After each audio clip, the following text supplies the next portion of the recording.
Big game on Saturday night or Sunday morning, depending on where in the country you are watching this one. It's 3-0 Michigan State, 3-0 USC, but just how good are both of our teams, Mark?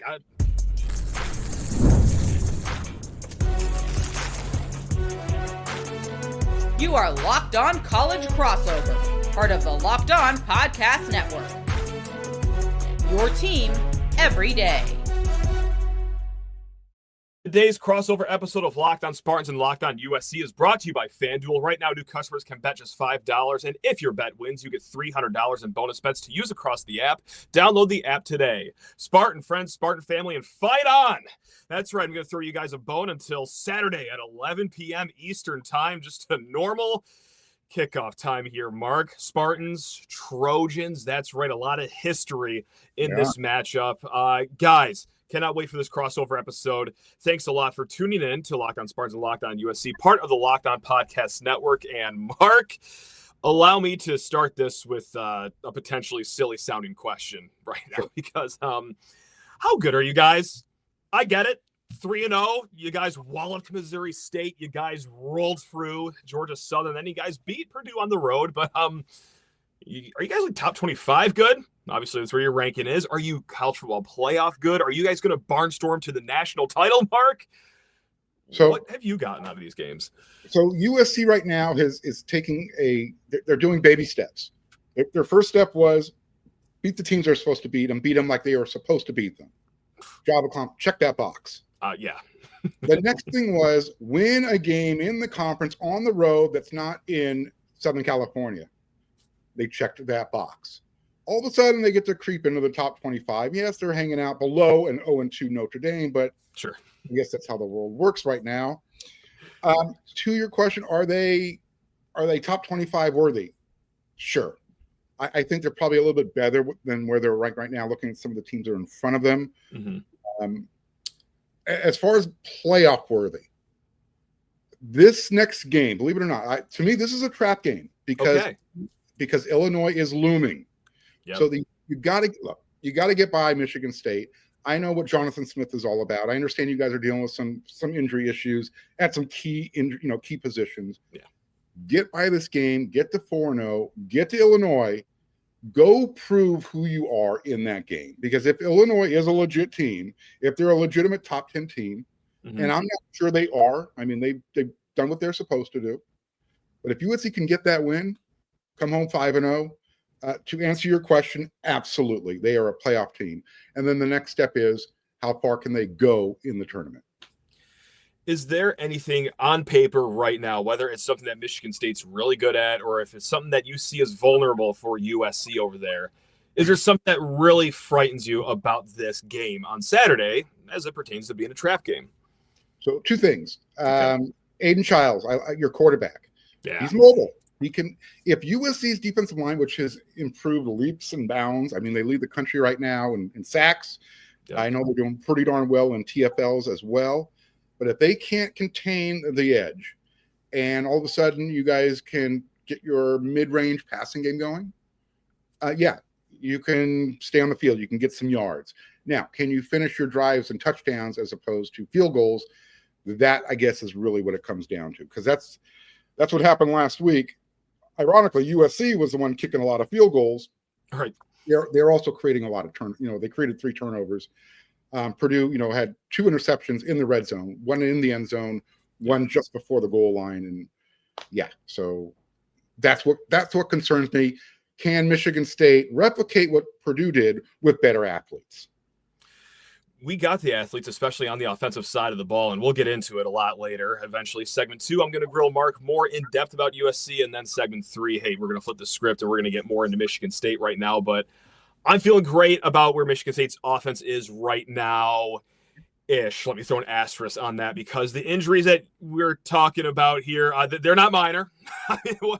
One guy's a potential day 1 draft pick in the NFL draft when 2027 rolls around, when he's finally eligible for this. We're talking Nick Marsh, of course. Right. Don't know his availability in the middle of the week. I think they're going to be pretty mum on that up until as late as you humanly can, as close to kickoff as you can be. And then Mekhi Frazier, our starting running back, too. We also lost one of our better interior offensive linemen, Luka Vincic.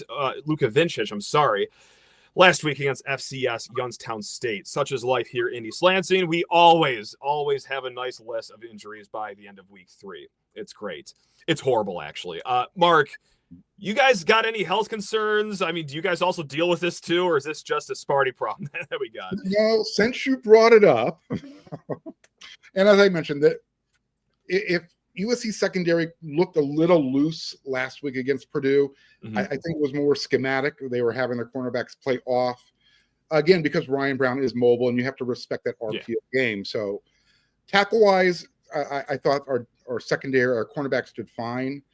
However, with that being said, we are going to be without a transfer. His name is Chasen Johnson, who came over from Central Florida. He was very familiar with USC's cornerback coach, Trovon Reed. They were together last year at Central Florida. Also, there's a little bit of depth issue right now going on at the nickel position. Okay. Freshman Alex Graham, who was a starter, is still tentatively out for this week. So I guess the secondary is where there's some issues right now, and a little bit at wide receiver. The presumptive third wide receiver, Zacharias Williams, he's going to be out for at least a couple more weeks with an unnamed injury. Lincoln Riley likes to keep the injuries close to the vest. So those are the areas. Brian Jackson missed the last couple of games at running back. He should be back this week unless I hear otherwise. But so far, injury-wise, USC is pretty good.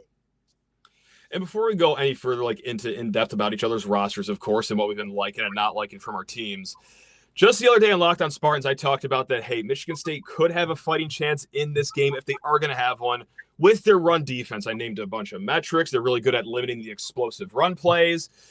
Now, here is where rubber's going to meet the road here, USC. The run game quite the opposite of what Michigan State's defense has been doing. You guys are great at explosive run plays, leading the conference in runs that go at least 10 yards. Right. What is going to be the biggest battle that you're going to be watching? Because mine's, kind of big. It's just the whole MSU run defense against the whole USC run offense. What's this, minor battle that you're going to be watching within the game here? Yeah, I think it's, who's going to control the line of scrimmage on both sides of the ball. Yeah. There's been a couple of occasions early this year where USC's run defense has been, all right, that shouldn't have happened, but we'll get that corrected. If your offensive line cannot contain USC's pass rush, it's going to be a long day for the Spartans. I mean, I'm just being honest about it. But it's the physicality at that line of scrimmage. USC got off a little slow with their running game against Purdue, but in that fourth quarter, that was it. I think they ran like 15 run plays, and they were chunk yards. It was a 6-minute drive at the end of the game, essentially where they had 4th and 2 at the goal line, and Lincoln Riley said, you know what, we'll kick the field goal, put you guys down 16 points with a minute and a half to go, whatever, see if you can score and beat us. So that's what I liked, is at the end of the game, USC was able to kind of impose their will, so to speak. That offensive line for Michigan State against USC pass rush, and look, obviously a solid enough pass rush. I'm just hopefully somewhat barely optimistic for Michigan State. And the reason I got to use the big H word, hope, is because look, our left tackle, he's a redshirt freshman last year, Stanton Ramil. I think he came on really well at the end of last season, but it's been kind of a struggle for him to start the year. He gave up 5 or 6 pressures against Boston College. He had 2 penalties. And then the pass protection got better last week. But, Mark, that's against the Penguins of Youngstown State. And actually, on 3rd and long in passing situations, Youngstown was just sending 3 defensive linemen to the quarterback. It was not the tallest task, but they got it right, so you get a passing grade there. I don't know. That's just one thing I'm really fascinated in for Michigan State. So USC, Danton Lynn, he typically likes to just rush 4, on occasional blitz with a 5th guy. Okay. But again, what they're doing, and again, you look at the competition, you say, all right, well, it was Missouri State, it was Georgia Southern, it was on the road at Purdue. Nevertheless, 14 sacks through 3 games is still leading the nation. So again, plays. Yeah. You put the test in front of the player. The players pass the test or they don't. Right now, both teams they're passing their quizzes, their pop quizzes, their midterms. And I don't know if we want to call this a final coming up, but we're both going to find out what our teams are made of in this game. It sounds silly. We're a quarter of the way in the season, and yet we're still trying to find answers at some key areas. But my God, 14 sacks, Mark. I don't even know if my team will get 14 sacks by Halloween even rolls around. That's for a probably future conversation this very episode. But before we get to all that, guys, need to talk all your ears off about Mazda, because Mazda crafts cars for those who do more than simply move. Mazda delivers confidence with every ride with more IIHS Top Safety Pick Plus awards than anyone else. That is right, guys. From footwork to breathwork, we all know it. Athletes sweat all the details. Mazda brings the same intention to how they craft every single model, and you can make everyday drives feel like anything but. From smooth handling to intuitive controls and even all-wheel drive standard in every crossover SUV. You could drive with confidence through almost any season with Mazda. And like our players, we sweat every detail, because when you make every move count, impossible becomes irrelevant. It's Mazda. Move and be moved. Also, DoorDash, guys, that's right. Be the MVP on your Saturdays. And speaking of MVP,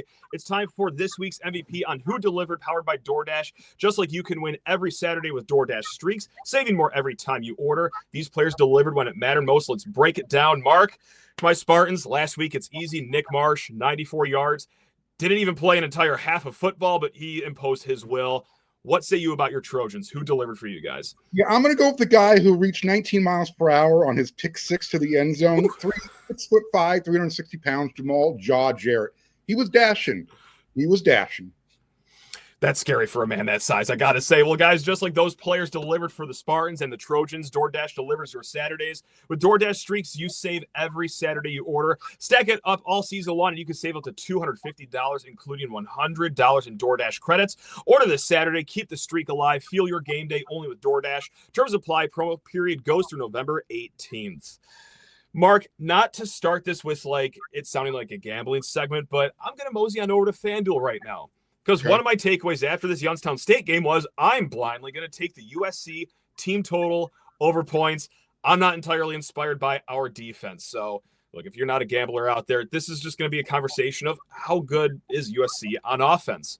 The team total is 37.5, even though you just beat up on basically modern day's schedule to start the season. Right. Have you seen enough out of Maiava, a great quarterback, Makai Lemon, obviously a great receiver too, to think that over 37.5 is a lock? I mean, is it that good of a feeling right now? Yeah, you should feel comfortable, because you named a couple of players. You failed to mention Jacoby Lane, who's got the leaping ability of a pogo stick. It's insane. Yeah. I mean, he only needs one hand. I don't know if you saw that touchdown catch he had. Sure did. Yeah, it's pretty amazing. The running back who has kind of caught everybody's attention. He was a JUCO transfer from Hutchinson. His name is Waymon Jordan. He's got really good feet. He's got a jump cut that will literally have guys just grasping at air. And here's the biggest thing that's going on with USC's offense. Mm-hmm. So Lincoln Riley has always been able to incorporate the pass in the run game. This year, his play calling has really showed if the run game's working, he's going to stick with it. If the pass game is working, he's sticking with it. But he's also incorporated the tight end now. So he's got all three levels of that offense functioning at a well-oiled machine.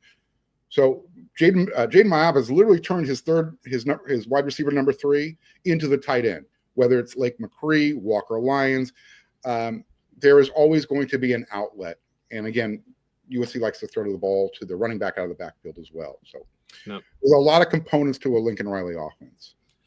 We've been enjoying our quarterback over here in East Lansing. He's got the legs, he's got the arm, he's got the moxie. He's taking care of the ball this year, Mark. Everything's coming up spades over here, but we're not here to talk about my quarterback this segment.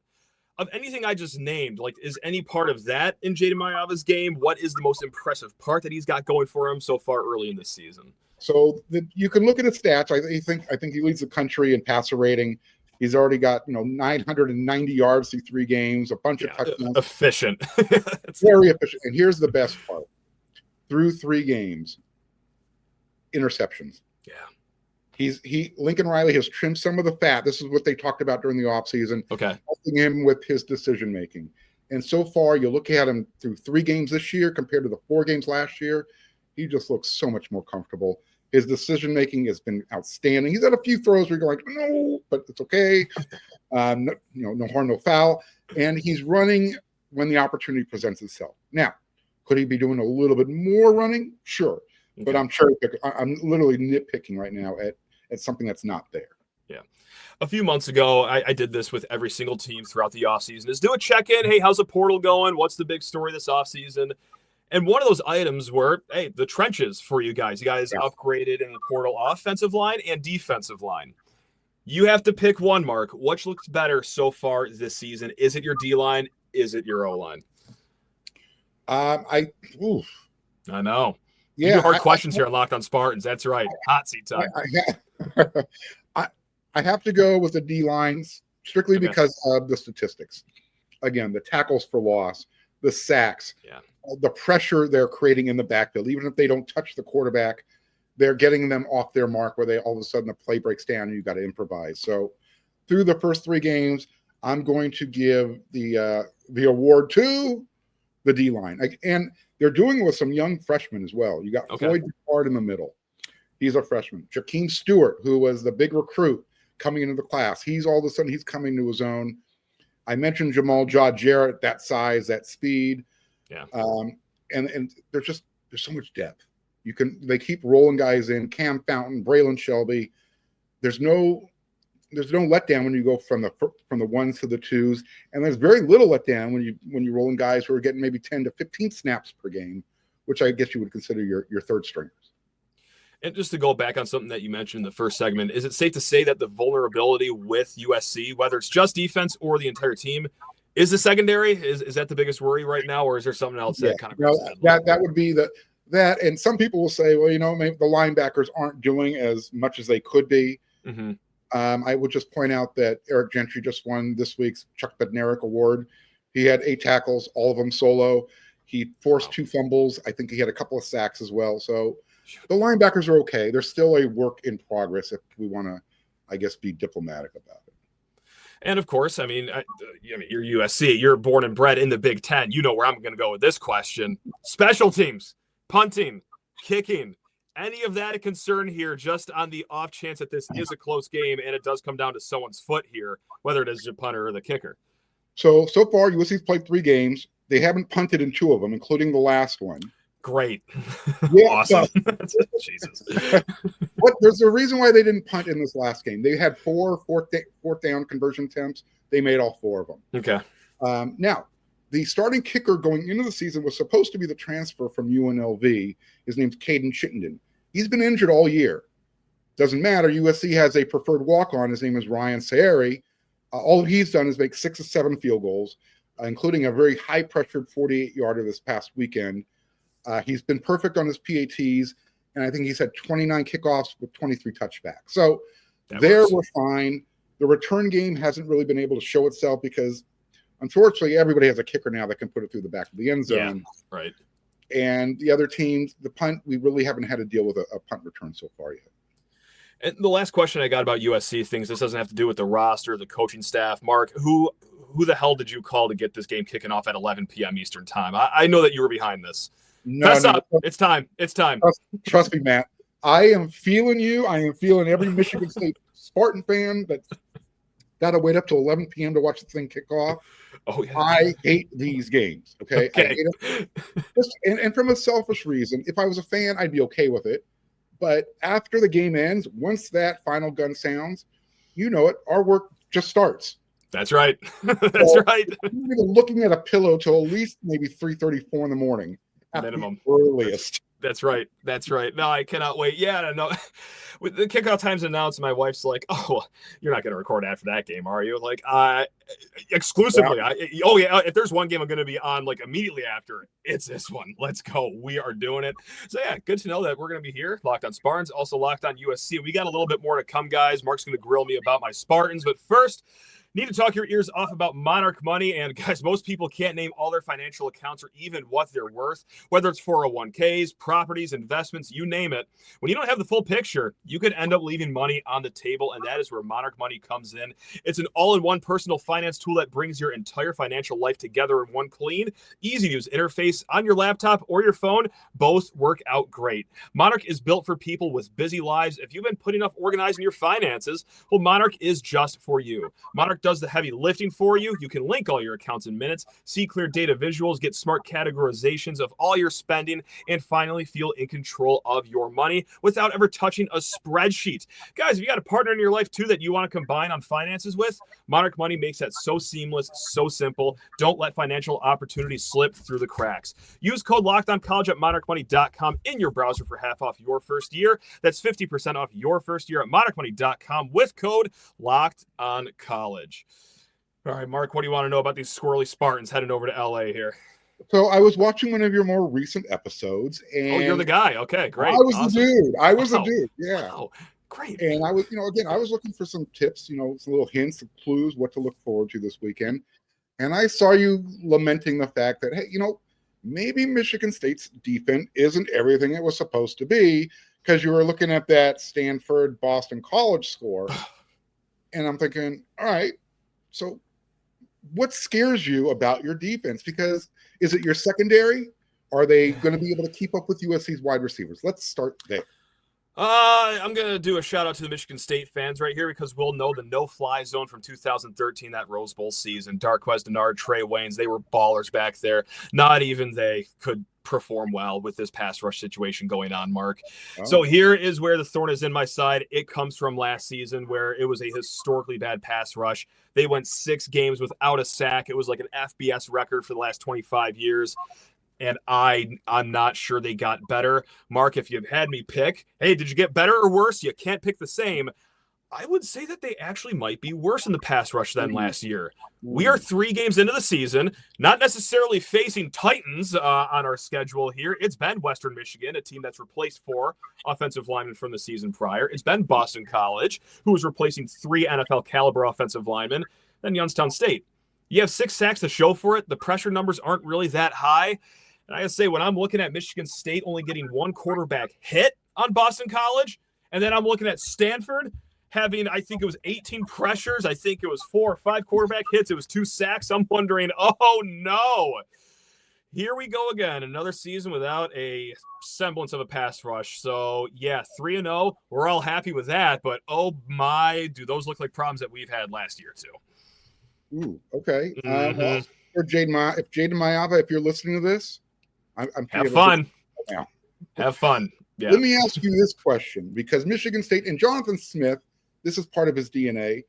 You guys are going to be one of those physically, and I use the term scrappy just because of where he came from, but the run game. I know Mekhi Frazier is your starter, but what's behind him? What should send a shiver up USC's spine? Yeah, Mekhi Frazier, should he not go? And I'd be a little surprised. I'm actually surprised that he's questionable right now. He couldn't even put weight on his leg walking off the field against Youngstown State. But the guys behind him, one guy, Brandon Tolis, bigger guy, 6'2", north of 200 pounds. He's more of the physical, I'm going to try to run through your face mask sort of back. Okay, I like now, that. His pass protection has to really pick up for him to see the field more, but I digress. With the ball in his hands, hey, he's been pretty good. He's been physical.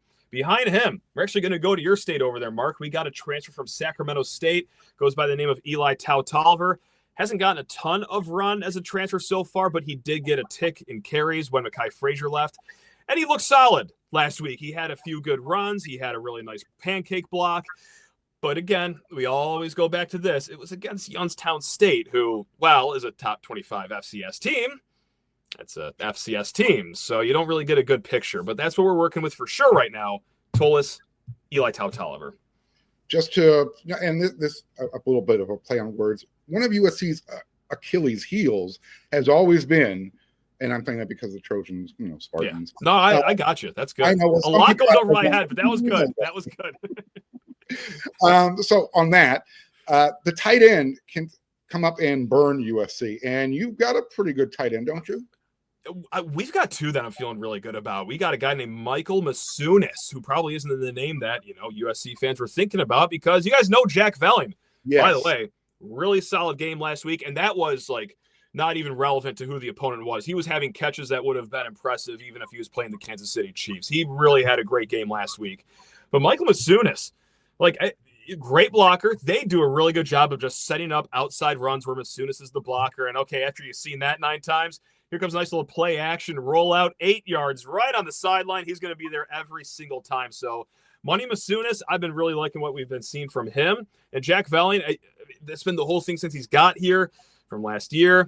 Only 1 touchdown last season. We got to get him going, With the run game actually finally having a pulse this year, unlike last year, with you having slot receivers that other defenses have to worry about, you actually can get Jack Valiant going. So I'm feeling good about 2 tight ends right now for Michigan State.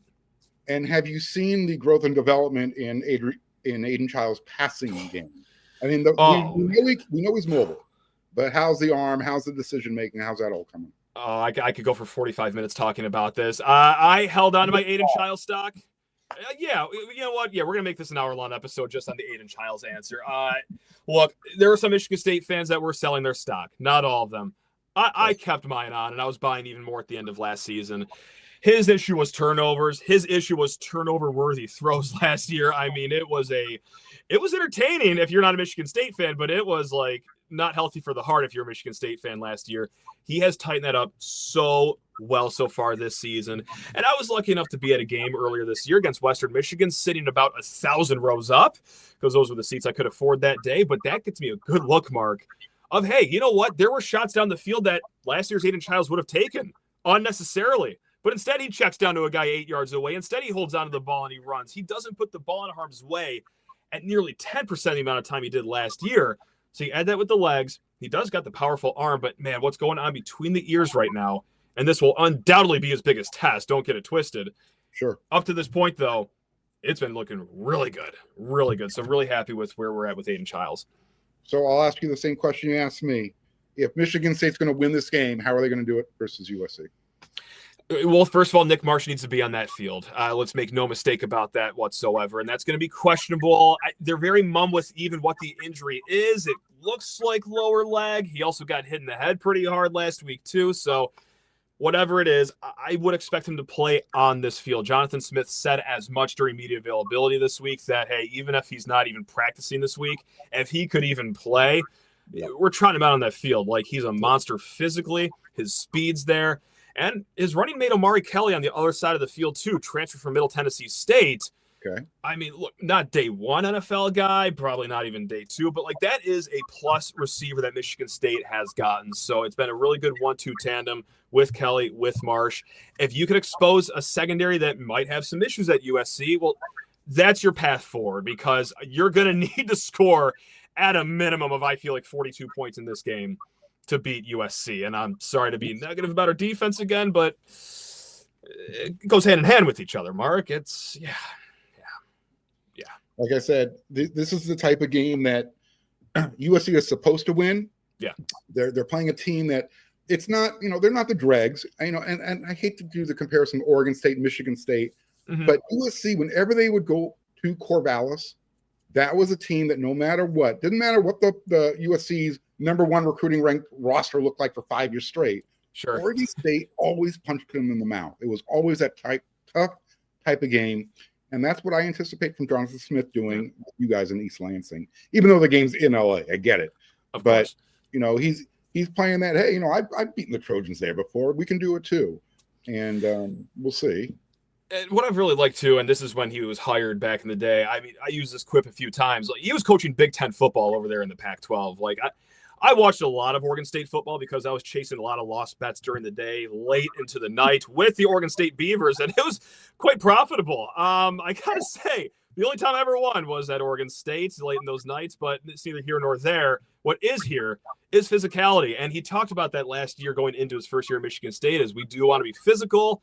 Sounds cliche, of course, but he lived at Oregon State. I think he's actually trying to, and with success, getting that identity instilled with Michigan State, especially on offense too. The defense, obviously, you've heard my tone, still has its issues. But yeah, I mean, it's his old stomping grounds. It's against USC. Can he bring some discomfort to the Trojans? I sure hope so. I feel fine-ish about our run defense, but oh man, when Maiava just drops back and he's got 14 seconds to throw that ball to Makai Lemon, that's just where I'm always going to go back to when I'm even thinking about taking Michigan State in this game. It's a big aspect of the game. Do you have a prediction, Mark? Are you in the business of that, or what? So I was going to ask you the same question. Give me your humble prediction and give me your pragmatic prediction. I'm going to look. I'll say USC 38, Michigan State 20. That's under 40 points. I mean, not to take a moral win, but I'm gonna go USC. It's gonna be 48. Let's just throw a weird number out there, and then Michigan State. Yeah, 30 on the dot. 28-30. I know it's like right on the spread. That's a very boring pick, but yeah, 48-30. Two weird numbers, but I think we both got the same winning. Basically, same spread there. So okay. Yeah, right. I know. Look, not to make this all about ourselves to end the show here, but like Michigan State just needs to show a pulse against a top 25 team. I rattled off the stat the other day on Locked On Spartans, but in the last 3 years, they are 1-10 against top 25 teams with an average margin of defeat of 31.9 points. These top 25 games haven't even been close since our Peach Bowl season. Look, I'm not going to take a moral win if we only lose by 8. In the moment, but maybe it's a thing where, hey, Tuesday rolls around, we've had 48 hours to think about it. It's like, okay, you actually see steps being taken here with this program traveling 3 time zones over. Like, so not to already be doing the moral victory thing, but there can be something with that if MSU does actually compete in this game. All right. Well, do you know what time your game is the following week? Because USC's got to roll out of bed pretty early. Yeah, to play Illinois at 11 o'clock, a local time, Champaign, Illinois. They do. For us, it's 0 o'clock because we're on the bye week, Mark. That's right. Weekend. You already got a win. You already get a win out of this whole thing. I am going to be wrecked for the next 3 days after this game, just because of. Oh yeah. I'm not as young as you anymore, Matt. I can't. Oh. And I don't feel young, Mark. I mean, my son's birthday is the following morning, and I got to be a full day of just being the most fun dad in the world. Oh my god. Take it back. It's going to be an IV of 5-hour energy through the arm that entire day Sunday. But guys, until that you see our faces again at the post-game show at a late but reasonable time for over there, Mark Colkin of Locked On USC, and a very unreasonable time for us at Locked On Spartans. Hey guys, before that, take care of yourselves. Enjoy the game. Let's have a great rest of the week, your weekend. Whenever you're listening to this, hey, thanks a ton for listening. Again, guys, go green, fight on. We'll see you next time.